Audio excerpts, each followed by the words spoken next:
not indecisive. You just think a lot before you act. And then you think a little more and a little more until the moment to act passes and you're left with the strange feeling that you worked hard without actually doing anything. It happens more often than you admit. There's a version of you that has already solved a lot of things.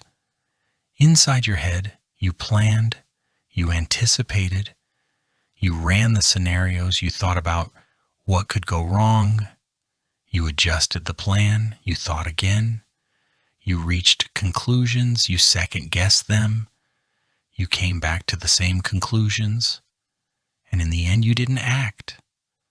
Not because you decided not to, but because the thinking became so heavy that acting started to feel like too big of a step, like you needed one more round of analysis before you were ready.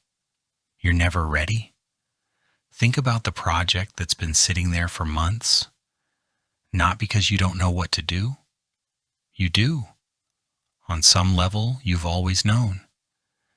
But you thought so much about how to do it the right way that doing it imperfectly started to feel wrong.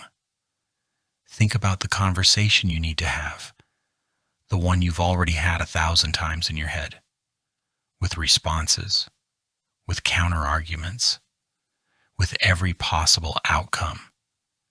You rehearsed it so much that the real conversation now feels threatening.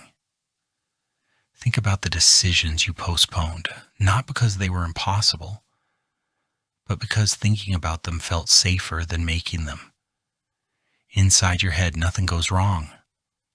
Out here, you don't control everything. And that's the point.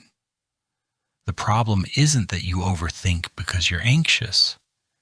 It's that overthinking became a substitute for action, a way to feel productive without exposing yourself to the risk of real movement.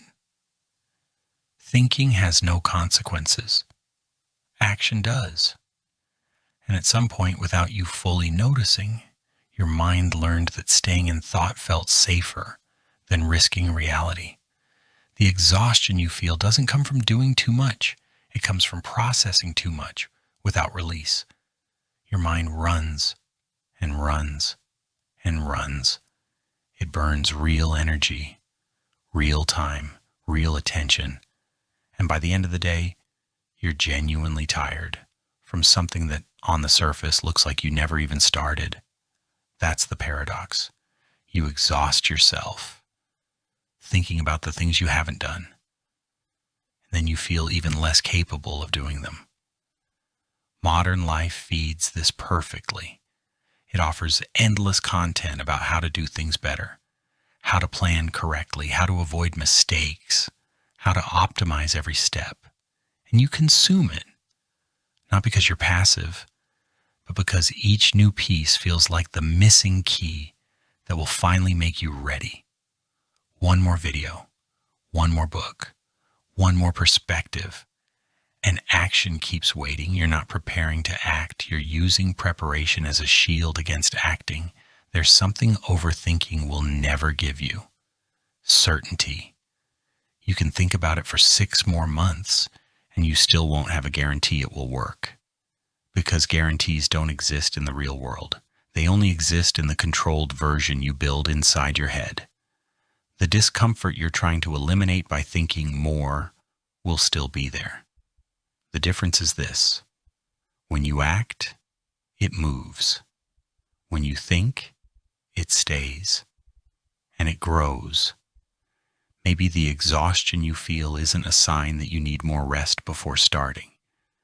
Maybe it's a sign that you're carrying too much mental weight that will only get lighter once you take it out of your head and put it into the world. Not perfectly, not at the perfect time, not when you feel ready. Now, as you are, with what you have. The clarity you're waiting for, thinking to give you, doesn't come before action. It comes during action. You won't understand the path by analyzing it. You'll understand it by walking it, by making mistakes, by adjusting, by continuing. Your mind has already done enough. maybe it's time to let the rest happen outside of it.